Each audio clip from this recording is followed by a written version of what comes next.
Olá, seja muito bem-vindo à nossa primeira aula do curso Design do Zero. Eu sou Mike Almeida, publicitário especialista em design e direção de arte, e o meu objetivo aqui é ser um facilitador de conteúdo para que você se torne um profissional cada vez melhor. Vamos fazer um primeiro combinado, tá? Às vezes vocês vão ver que vou precisar sair do campo de visão, mas é porque eu preciso movimentar aqui os meus slides, tá? Então para vocês ele aparece aí grandão, não vai ter nenhum problema, tá? Mas quando eu sair da tela não foi que eu abandonei vocês não, tá? O combinado é que eu jamais abandonarei vocês durante o nosso processo aqui de desenvolvimento.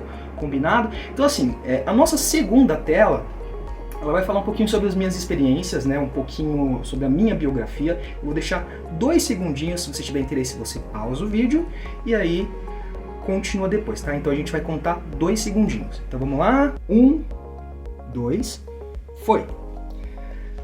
Voltei! Então vamos lá. Aí esse terceiro slide, né? Ele fala um pouquinho sobre alguns projetos que eu peguei, tá? Vou deixar inclusive o link aí do meu Behance. Vai ser uma honra, né, se você aí tiver um tempinho já de mercado, se você já tiver um portfólio e quiser me adicionar lá como amigo, vai ser uma honra ter você como colega de profissão adicionado lá no meu Behance, certo? Mas vamos seguir porque o foco deste curso aqui não é muito Mike Almeida não, tá? Inclusive eu trouxe uma charge aqui pra gente ler junto, porque ela simboliza muito no que eu acredito e ela fala muito sobre a minha história de vida, tá? Enquanto criativo, aí, enquanto diretor de arte, designer e XPTO, tá? Vamos ler junto, tá? Então como que é lá? Tem 2 takes, né? O primeiro take é: uau, quantas conquistas você tem? Deve ser um cara de muita sorte. Não, de muitos erros. Tá? Então aqui eu queria enfatizar muito para vocês que o erro ele é crucial para o aprendizado de qualquer pessoa, em qualquer área inclusive, tá? Não só a área de design aí e de criação, tá? Então vamos lá, avançando, tá? Como eu falei, o foco não é Mike Almeida, o foco desse curso é você, né? A gente vai te desenvolver enquanto um profissional aí, que você se torne um profissional cada vez melhor, que entregue as suas coisas com cada vez mais excelência, combinado? Então, simbora! Vamos lá, para o próximo slide. Então, começo de tudo, né? O nome dessa aula, né? O que é design? Pra gente chegar nisso, né? Vamos entender a origem, né, do termo design. Design ele vem do latim, que é designio. Então, designio significa o quê? Intenção, propósito ou vontade, né? Como a gente sabe, voltei de novo para o campo de visão, como a gente sabe, o português ele sofre a influência direta do latim, né? Então, do latim veio para o português designio, e de designio a gente tem designar. Designar significa o quê? Vamos lá? Ser, marca ou índice de representar, significar ou simbolizar. Deu para entender até aqui? Então vamos lá. O termo designio, né, do latim, ele também vai para o inglês. Sim, o inglês ele sofre influências do latim. Mas quando ele vai para o inglês, ele já vai mais estruturadinho, né? Vamos ver o que significa o termo design. Design significa o quê? Vamos lá? Conjunto de técnicas e conceitos estéticos aplicados a um projeto. Então, design enquanto área de profissão é isso. Tá? E designer, vamos ver o que é designer. Designer é um profissional que trabalha na criação e resolução visual de um projeto ou de um serviço também, tá? Eu não coloquei aqui na nossa apresentaçãozinha, mas também vale aí para serviços. Vamos para o próximo slide. Bom, aqui, né, quem já tem um tempinho de carreira, né, quem já é júnior, né, sabe minimamente que design, né, ele tem várias ramificações, tá? Eu coloquei aqui 3 das mais importantes, tá? Pelo amor de Deus, não me crucifiquem, porque eu sei que existem outras vertentes aí de design, tá? Mas aqui, ó, já queria fazer um convite para você que está começando a profissão agora, que não entendeu um pouco de design, né? Porque a gente já tem algumas habilidades aqui, né? Vamos ver para onde que a gente vai, para o nicho que a gente vai chegar, tá? Então vamos lá. Primeiro é o design de moda, né? Então, o profissional de design de moda, ele vai estudar ali a história mundial, vai estudar a indumentária, como a indumentária ela foi, como eu posso dizer para vocês, foi se sofisticando ao longo das eras, né? Vai estudar ali também a parte de recortes, né? Vai aprender a fazer molde, vai aprender a fazer costura, vai mexer muito com textura, vai desenhar muito, né? Muito figurino, que a gente diz que são os croquis, né? Então pode trabalhar como figurinista, pode trabalhar em setores de criação de lojas de departamento, né? Criando aquelas coleções que a gente vê de outono, verão, primavera, né? Enfim, e é isso, tá? Se identificou aí? Se você se identificou com essas coisas aqui, então você é mais pro nicho de design de moda, tá? E design de produto, Mike, como é que funciona? Design de produto, design industrial, né? Que é design de produto também, né?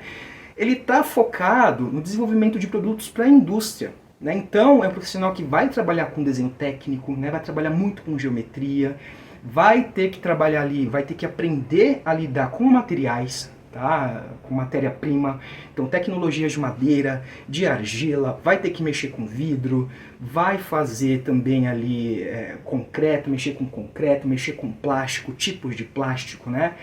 Quando for fazer um desenho ali, né, vai ter que representar o desenho técnico, né? Tem equipamentos eletrônicos nesse projeto? Como é que é esse circuito eletrônico? Tem mecanismo?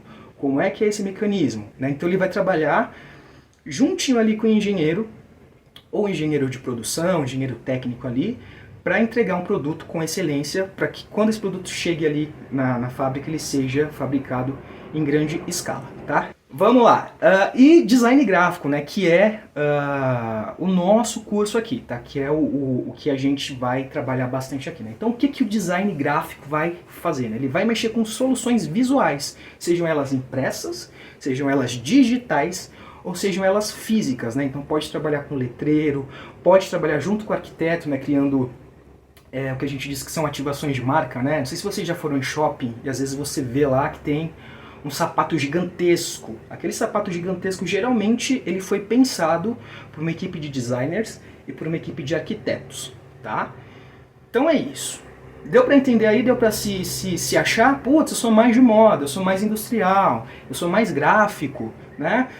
Deu para entender? Se você for de qualquer um desses segmentos, fica aqui no final, até o final do curso, porque tudo que a gente for aprender aqui, ele serve para todas essas vertentes, tá? A base é a mesma.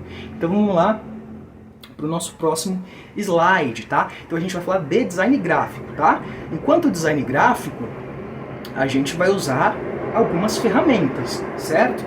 E as ferramentas, elas não são só ferramentas, como eu posso dizer, físicas, tá? Elas são digitais. Por quê? O que aconteceu nos últimos 20 anos, eu posso dizer? Nos últimos 20 anos, a gente teve uma evolução tecnológica muito grande. Então, boa parte do que a gente fazia de forma física, por exemplo, o desenho, o recorte, a pintura, a gente passou a conseguir emular de uma forma muito fiel no mundo digital, tá? Então os designers, né, a partir ali de 2015, 2016, né, começaram a trabalhar mais com as ferramentas de softwares digitais e menos com as ferramentas físicas. Ah, Mike, isso significa que eu não tenha que saber desenhar, que eu não tenha que saber pintar, que eu não tenha que comprar equipamentos físicos? Não foi isso que eu falei. Inclusive, ó, se vocês me derem a licença, ó, eu tenho aqui esse baldinho que tem tudo que eu preciso aqui, ó. Tá? Tem caneta, canetinha, tem pincel, tem régua, tem tesoura, tem tudo que eu preciso, porque algumas ideias, elas não vão rolar no universo aí digital, elas têm que ser físicas mesmo. Tá? Mas o enfoque aqui vai ser, por enquanto, o digital, tá? Tá faltando algumas ferramentas, né? Por que você não colocou o Canva, por exemplo? Porque o Canva, ele ainda não é assimilado pelo universo corporativo, tá? A gente tá falando de grandes corporações, né? Se você vai trabalhar como designer, ele ainda não é a ferramenta mais utilizada dentro de todas as ferramentas, tá? O que é utilizado dentro do mundo corporativo das artes, né? Como um todo, quando a gente fala de design? O pacote Adobe, tá? Adobe, ela é uma empresa que é detentora desses softwares aí que vão auxiliar o designer aí nos afazeres que ele tem que entregar no dia a dia dele. Então vamos lá. Eu fiz alguns nichos ali pra gente entender um pouquinho melhor, né, como é que funciona cada um deles. Então vamos começar pelo edição vetorial, tá? Então o que significam os programas de edição vetorial. Eu vou dar um exemplo aqui. Você já deve ter visto uma foto que, assim, você baixa a foto da internet, ela não tem uma boa resolução. Você vai falar, nossa gente, que foto embaçada, que foto ruim, né? A gente diz isso porque ela não tem pixels suficientes, tá? Ela trabalha ali com mapa de pixels, tá?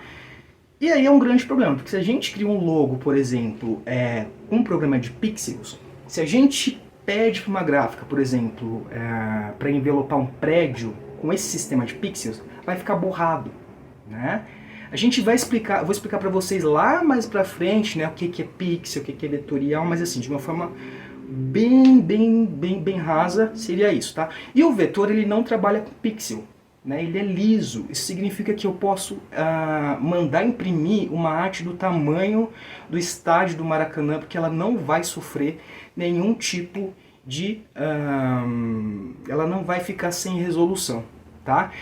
Os programas de edição vetorial, eles funcionam para quê? Para fazer vetor, né? Para fazer desenhos, para fazer ilustrações, serve para a gente fazer ícones, né? A gente vai ver também a parte de iconografia mais para frente, tá?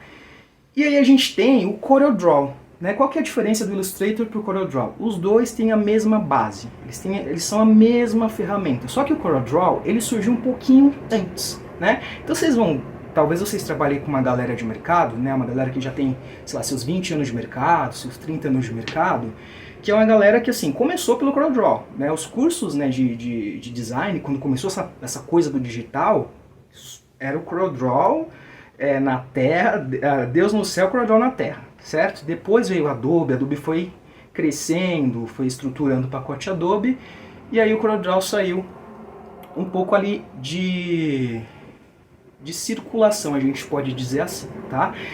O CorelDRAW, como eu posso dizer? Eu aprendi CorelDRAW e faço minhas artes no CorelDRAW. Eu tenho que aprender Illustrator? Olha, se você quer trabalhar em grandes corporações, né, em grandes agências de publicidade, é obrigatório que você saiba minimamente ali trabalhar com o pacote Adobe, tá? Porque assim, todas as agências que eu já trabalhei, que foram bastante agências, nenhuma delas eu vi trabalhando com o CorelDRAW, tá? Aí, e não resolve eu trabalhar com o CorelDRAW de repente, fechar o arquivo e mandar para a gráfica? Às vezes pode ter um conflito. Então é bom sempre fazer, né, dentro do pacote Adobe, porque é bonitinho, né, os programas eles conversam entre si, tá? Programa de edição vetorial, gente, então Adobe Illustrator, CorelDRAW, certo? Quero trabalhar dentro de agências, quero entrar para o mundo corporativo. Vou aprender pacote Adobe, CorelDRAW, ó, beleza, eu sei ali, mas ele vai ficar de escanteio, tá? Onde o CorelDRAW é usado, Mike? Ele é usado ainda hoje? Sim, se você for em gráficas rápidas, né? Ele impera como o software mais utilizado. Por quê? Porque os profissionais que trabalham em gráficas rápidas, eles têm mais tempo de mercado. Às vezes a galera que já tem 30 anos de mercado, a galera que já tem 25 anos de mercado. Então a galera que começou ali no CorelDRAW. Aí quando você começa nesse programa é muito difícil você migrar. Então vamos começar já pelo mais fácil, né? Que é o pacote Adobe.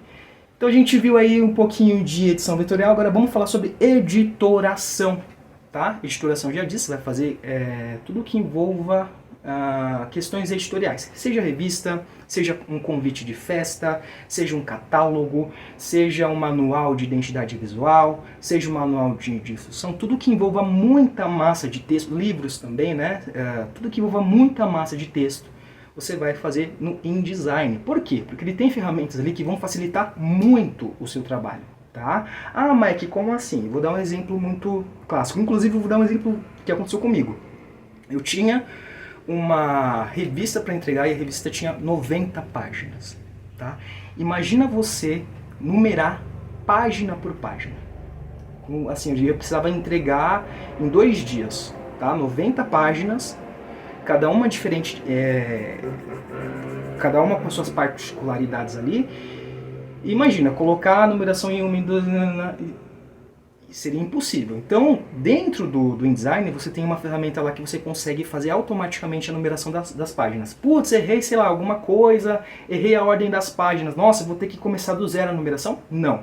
Trocou a página lá, virou a página de lugar, arrastou, ele já reconhece e já faz a substituição automaticamente também da numeração, tá? Você vai trabalhar com sessões especiais também, né? Com cabeças de matéria, né? Que tem uma certa tipografia, né? Tem uma certa massa de texto. Você não precisa pegar, por exemplo, e digitar a cada capítulo. Você tem lá uma coisa que a gente fala que é a página mestre. Digitou uma vez, você quer repetir aquele capítulo, clica lá na página mestre e vai repetir a mesma estrutura nesse novo capítulo, tá? O Illustrator a gente consegue trabalhar também com bastante coisas que a gente trabalha no design, com o agravante de que você não vai conseguir, por exemplo, fazer uma numeração automática. A não ser que você baixe ali algum plugin, né? Mas aí você vai ter que baixar plugin, até você conseguir entender como é que você baixa, onde que pasta você coloca, como é que funciona o plugin, aí você já perdeu muito tempo, tá? Existem outros programas também de paginação, de editoração, tá? Mas eles são mais antigos, assim, eles não são mais utilizados, tá? E aí a gente vai agora para os programas de manipulação de imagem, tá? O que é manipulação de imagem? Ih, gente, tá passando carro de polícia aqui, tá? Às vezes vocês vão ouvir um barulho aí de moto, de carro, é porque eu tô próximo à janela e aqui tem um viaduto, tá? Manipulação de imagens, né? Então aqui a gente está em casa, né? Às vezes a gente entra lá nas redes sociais e vê aquelas meninas, né? Aquelas influenciadoras, né? Com a pele lisinha, né? Sem celulite e, nossa, com a pele vistosa, né? Mas sinto lhe informar que boa parte daquelas influências digitais ali, as fotos, elas sofrem manipulação, elas sofrem correções. E existe uma equipe, inclusive, né? Seja de relações públicas, seja de designers também, para fazer aquela máquina ali, para fazer aquela imagem continuar circulando com uma imagem bela. Tudo aquilo é artificial, né? E elas utilizam ali, né, essas pessoas da equipe utilizam o Photoshop para fazer esse tipo de manipulação. Ah, Mike, mas o Photoshop é só para fazer manipulação de imagem?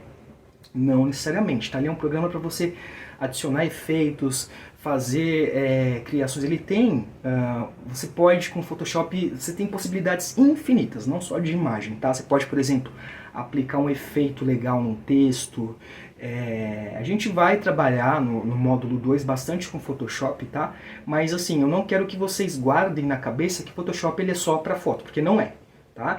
Ele é sim uma excelente ferramenta para finalização de fotos, ali para correção de espinhas e de tudo isso, né? Para deixar a pessoa mais magra, mais gorda, né? Mas não só para isso, certo? Ele é um programa para fazer edições especiais, a gente pode dizer assim. E em concomitância com ele, a gente tem o quê? A gente tem o Adobe Lightroom, né? O Lightroom, ele é... Vou secar de novo o rosto. O Lightroom, ele é um programa que vai trabalhar ali junto com o Photoshop, é um programa de finalização. Então, se no Photoshop eu fiz o retoque, né, da maquiagem, fiz o retoque de espinha, no Lightroom eu vou aplicar um filtro, eu vou mudar a temperatura de cor, eu vou dar um tratamento que ele vai ficar muito parecido com aqueles banners de filme. Sabe aqueles banners que a gente vê, aqueles posters de filme, com aquele acabamento assim bem profissional? Então o Lightroom, ele funciona para isso, tá? E agora a gente vai falar um pouquinho sobre motion graphics, né? Gráficos em movimento, seja vídeo ou sejam objetos em movimento, tá? Então, o Premiere, né, o Adobe Premiere, ele serve para quê, né? Fiz um vídeo, gravei um vídeo, captei um vídeo, né? Esse vídeo, ele tá cru, né? Ele precisa ser feito cortes nele. Então eu vou cortar, eu vou emendar, eu vou decupar esse vídeo, eu vou deixar ele pronto, eu vou deixar ele limpo, né? Filmes, por exemplo, né? Fiz um filme lá, né? Luz, câmera, ação. Aí você tem que cortar a parte que o diretor fala luz, câmera, ação, né? Cortou bonitinho, né? Emendou uma cena na outra. Aí tem a pós-produção. O que é a pós-produção? São os efeitos, né? Temperatura de cor, um efeito especial, um raio que tem que cair onde não tem um raio, né? Onde foi gravado. Ou então a cena foi gravada de dia, mas no texto está dizendo que naquela parte da cena é de noite. Então você aplica um efeito noturno, aí você coloca um som de grilos ali, então já mudou completamente, tá? Então o After Effects, tá? Ele é um programa de pós-produção. É um programa de finalização também. Eu gosto de dar um outro exemplo. Vamos por aí, né? Você está trabalhando numa agência de publicidade, e aí tem um vídeo aí de um achocolatado famoso. E aí tá escrito lá no script que aparece lá a imagem do achocolatado, aí tem um rapaz andando de skate, ele dá um flip no skate e do skate sai um raio, né? um raio meio que em desenho animado, né? Esse raio ele vai ser colocado na pós-produção com After Effects. A gente vai animar esse raio, fazer frame por frame ele saindo do skate, né? E o Premiere ele vai servir pra gente editar essa cena antes de fazer a pós-produção, né? Editar como é que vai dar o flip, né? Ele deu flip, como é que vai ser? Vai ser em close? Então, vamos colocar o close. Ah, vai ser em câmera aberta? Câmera aberta. Então você organiza a estrutura com o Premiere e finaliza, né? Colocando texto animado, mudando filtro de luz, né, com o After Effects. After disso, né? After significa depois, após, né? Finalização, tá? Deu para entender um pouco?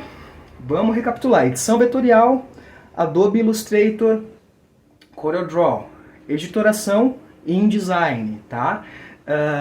Os programas aí de manipulação de imagem, tá? Photoshop, finalização da manipulação, Adobe Lightroom.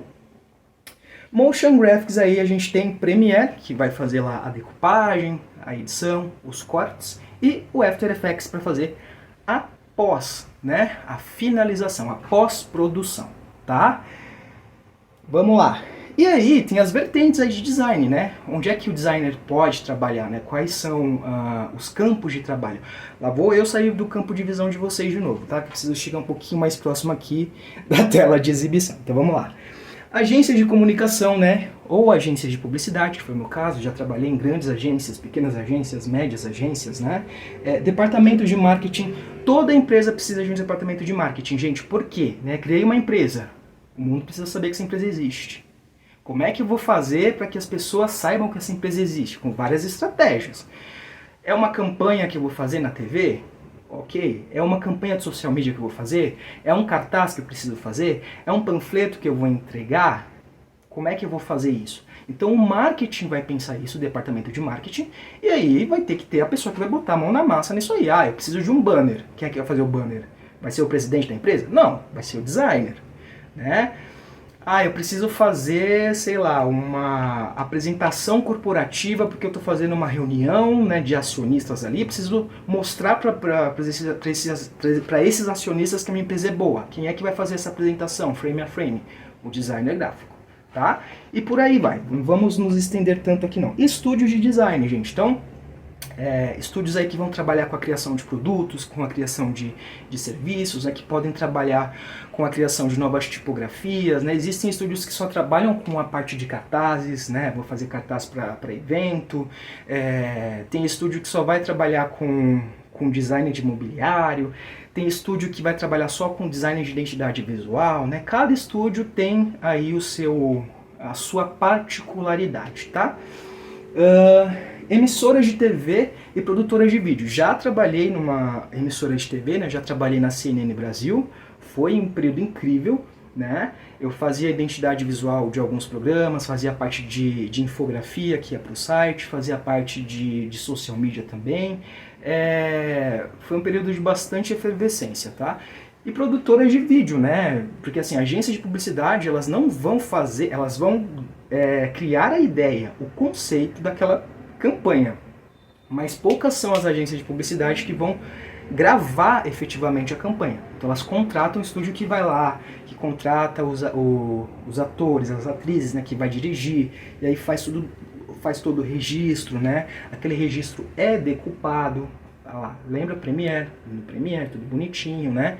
E já vai para a agência, já volta para ser aprovado, já volta pronta, tá? Então a ideia geralmente é da agência, mas a agência contrata ali uma produtora, tá?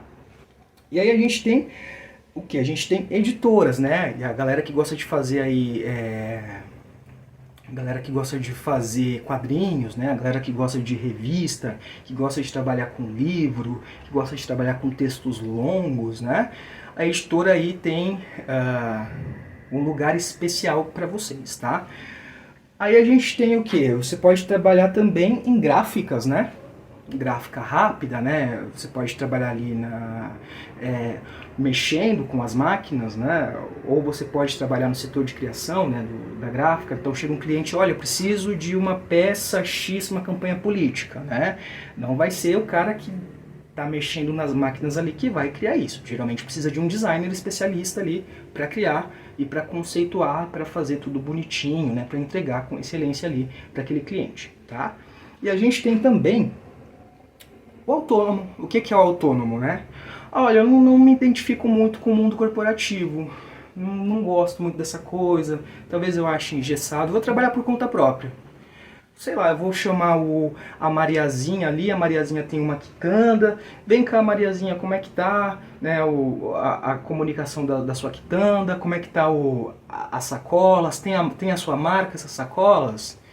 Chega aí, vamos lá, né? Então é a pessoa que põe a mão na massa, né, e que vai pegar ali, vai captar clientes e vai trabalhar por conta própria ali, ela e o cliente. E aí, tem os níveis hierárquicos, tá, gente? Toda agência tem níveis hierárquicos, né? Ninguém entra em agência sendo diretor de criação. Não, né? Geralmente o que acontece? Já estudei basicamente ali tudo, né? Já tenho uma base, já tenho um portfólio legal, apresentei uma ideia, né? A empresa gostou.